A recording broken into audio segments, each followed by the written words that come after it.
여러분은 남을 판단하는데 얼마나 빠른지 스스로 깨달아 본 적 있나요? 길에서 누군가 소리를 지르는 모습을 보면 우리는 그 사람을 못됐다고 단정짓습니다. 하지만 내가 소리를 지를 때는 오늘 너무 피곤했을 뿐이라며 스스로를 합리화합니다. 이처럼 우리는 남의 행동은 성격 탓으로, 내 행동은 상황 탓으로 돌리는 경향이 있습니다. 이걸 심리학에서는 기본적 기인 오류라고 부릅니다.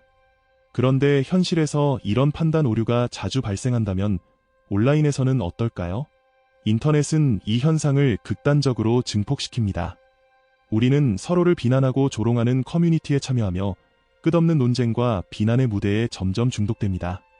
마치 우리의 자아가 충돌하며 끝없는 드라마를 만들어내는 것과 같습니다. 심리학자 존 파스텔리는 이 현상을 만성적인 도덕적 우월감 상태라고 설명합니다.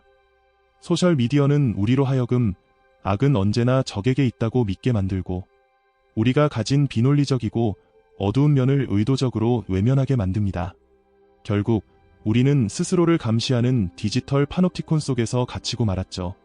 이 감시 체계 속에서 우리는 도덕적 우위를 지키기 위해 끊임없이 서로를 비난하고 수치를 주는 사회적 생태계를 만들어냈습니다. 하지만 중요한 질문이 남아 있습니다. 과연 우리가 외면하고 싶은 자신의 어두운 면을 영원히 부정할 수 있을까요? 심리학과 정신분석은 오래전부터 이 질문을 깊이 탐구해왔습니다. 칼 융은 현대인들이 집단적으로 영혼을 억압하는 모습을 보며 이로 인한 결과가 파국적일 수 있다고 경고했습니다. 철학자 니체의 표현을 빌리자면 인간이 평범함을 추구하며 높은 이상과 열망을 잃어버릴 때 사랑과 창조의 힘을 상실하고 무기력한 존재로 전락할 위험이 있다고 말했습니다. 어니스트 베커는 우리가 내면을 직시하지 못할 때 그 결과는 단순한 나태함을 넘어 극단적 폭력, 전쟁, 그리고 자아를 방어하려는 끝없는 에너지 낭비로 이어질 수 있다고 우려했습니다. 결국 우리가 진정한 악마는 우리 안에 있다는 사실을 인정하지 않는 한 이런 흐름은 계속될 것입니다. 여러분은 진짜 나가 무엇인지 고민해 본 적 있나요? 칼 융은 인간의 자아를 이해하는 데 유용한 틀을 제시했습니다. 이 틀은 억압된 충동이 초래할 어두운 결과를 피하도록 돕는 동시에 그 속에 숨어있는 창조적 에너지를 활용하는 방법을 알려줍니다. 융은 자아를 여러 측면으로 이루어진 복합적인 존재로 보았습니다. 그 중 하나가 바로 페르소나입니다. 페르소나는 우리가 세상을 살아가기 위해 쓰는 사회적 가면으로 사르트르가 말한 나쁜 신앙과 유사한 개념입니다. 즉, 세상 속에서 적응하기 위해 연기하는 모습이죠. 자아가 우리의 기억과 사고를 통해 연속성을 부여하는 본질이라면 페르소나는 자아와 세상을 연결하는 인터페이스라고 할 수 있습니다. 페르소나는 우리의 본 모습을 걸러내 세상에 적응하도록 돕습니다. 더 나아가 잘 만들어진 페르소나는 단순한 생존을 넘어 성공을 가능하게 하죠. 하지만 여기에는 위험도 따릅니다. 어떤 사람들은 페르소나에 지나치게 몰입해 자신을 잃어버리고 완전히 연기하는 삶을 살게 됩니다. 융에 따르면 억압된 감정과 충동은 결코 사라지지 않고 언젠가 반드시 드러나게 된다고 합니다. 이렇게 억눌린 충동, 어두운 본성, 그리고 자아나 사회가 부끄럽다 혹은 위험하다고 낙인 찍은 모든 것을 융은 그림자라고 불렀습니다. 그림자는 자아와 내면의 자아를 연결하는 또 다른 인터페이스로 보이지 않는 곳에 숨으려 하지만 억압될수록 더 강력해집니다. 특히 뛰어난 페르소나를 가진 사람들, 예를 들어 예술가나 엔터테이너를 통해 그림자가 드러나는 방식을 쉽게 관찰할 수 있습니다. 이들은 정교한 가면을 만들어내어 사람들로부터 그 사람 자체가 멋지다는 찬사를 받거나 적어도 그렇게 보이게 됩니다. 철학자 니체는 이렇게 말했습니다. 모든 심오한 것에는 가면이 필요하다. 즉, 심오한 그림자는 그 깊이에 걸맞은 강렬한 페르소나를 필요로 합니다. 그래서 우리는 종종 가장 빛나는 스타들이 스캔들, 약물 문제, 혹은 과거의 트라우마에 시달리는 모습을 보게 됩니다. 끊임없이 대중의 주목과 판단의 대상이 되는 것은 결국 한 사람의 페르소나를 무너뜨리고 그림자를 더욱 강하게 만드는 결과를 낳습니다. 그렇다면 우리의 그림자는 어떤 순간에 가장 뚜렷하게 드러날까요? 그림자가 가장 분명하게 나타나는 순간은 바로 투사를 통해서입니다. 예를 들어 명절에 가족을 만났을 때 친척들의 탐욕, 무지, 잔인함 혹은 냉정함의 혐오감을 느껴본 적 있나요? 융은 이러한 감정이 사실 우리 자신이 싫어하는 부분이 가족을 통해 반사된 거라고 설명합니다. 특히 가족은 우리와 가까운 만큼 우리의 내면을 가장 선명하게 비춰주는 거울이 됩니다. 이러한 현상은 개인을 넘어 집단 차원으로도 확장됩니다. 인종차별주의자나 정치적 반대파가 내뱉는 편견 어린 모욕의 말들은 그들 스스로의 불안과 열등감을 드러내는 표현일 가능성이 큽니다. 그렇다면 그림자를 부정할 수 없다면 차라리 그 어둠 속에 완전히 빠져야 할까요? 이 질문은 사실 잘못된 전제에서 비롯된 겁니다. 먼저, 그림자는 반드시 어둡거나 부정적인 것만을 의미하지 않습니다. 그림자는 우리가 억압해온 모든 것을 반영하는 존재일 뿐입니다. 물론 여기에는 폭력적인 충동, 질투, 허영심 같은 부정적 측면도 포함됩니다. 하지만 동시에 어린 시절 억눌렸던 창조적 충동이나 사회에서 거부당했던 진정한 감정 표현 같은 긍정적 가능성도 포함되어 있습니다.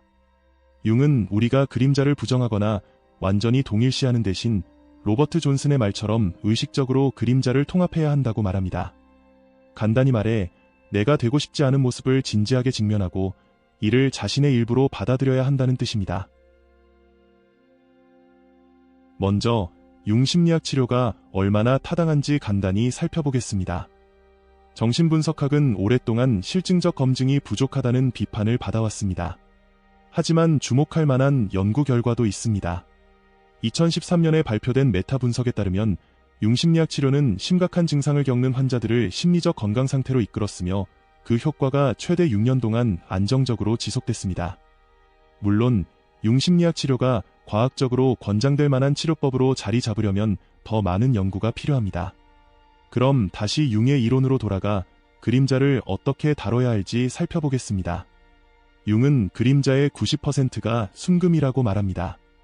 그 속에는 삶의 생기를 불어넣는 아이 같은 순수함과 원초적인 본능이 담겨 있습니다. 하지만 이 순금을 얻으려면 먼저 자신의 그림자가 어떤 모습인지 알아야 합니다. 융은 그림자를 발견하려면 우리가 가장 싫어하는 사람들에 대한 감정을 관찰하라고 제안합니다. 이들은 이념적 반대파, 적, 혹은 무례한 낯선 사람들일 수 있습니다.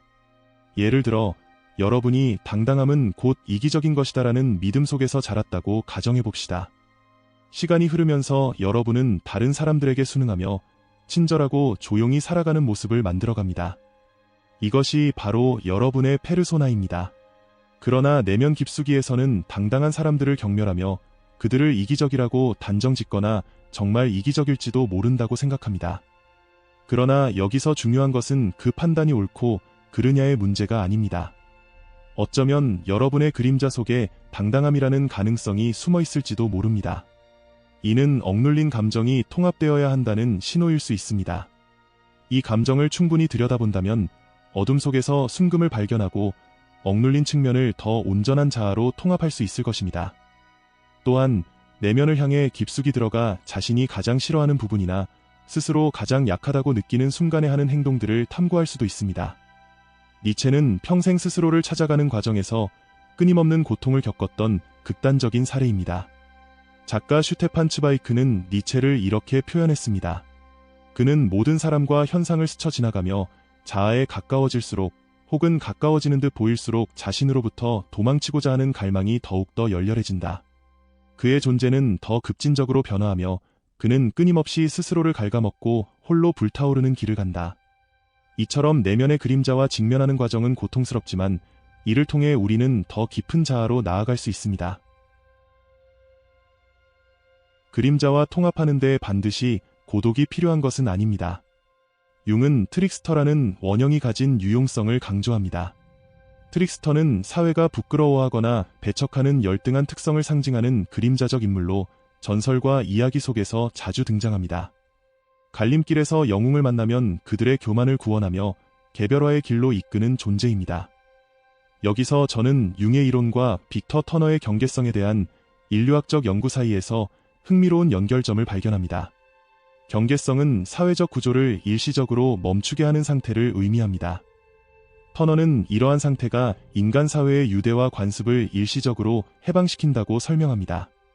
그리고 이 과정은 종종 사회의 가장 하층부에 속한 존재들에 의해 촉진됩니다. 전통적으로 이러한 역할은 광대나 어릿광대 같은 인물들이 맡아왔습니다. 그들은 세상의 엄숙함과 경직성을 조롱하며 우리의 이성적이고 논리적인 모습 뒤에 숨겨진 비합리적이고 본능적인 인간성을 직면하게 만듭니다. 터너에 따르면 이들은 신화적 존재로서 구조적으로 열등하거나 주변부에 속하지만 동시에 사회적 규범을 재확인하게 만드는 역할을 합니다. 결국 그들은 인간성을 상징합니다. 트릭스터는 곧 경계 상태를 상징하며 이 상태가 끊임없이 접근 가능한 재창조의 원천임을 보여줍니다. 그렇다면 모험 속 트릭스터나 상상 속 요정이 아니라 우정과 같은 가까운 인간관계를 통해 이 과정을 경험할 수 있지 않을까요? 친구란 무엇일까요? 그들은 계급이나 지위를 떠나 언제나 돌아갈 수 있는 사람들입니다. 우리에게 진정한 자신을 상기시켜주고 함께 웃고 즐기며 우리의 덜 매력적이고 때로는 보기 흉한 충동들까지도 받아들이는 사람들입니다. 그리고 동시에 우리가 그 충동을 극복하도록 돕는 존재들입니다.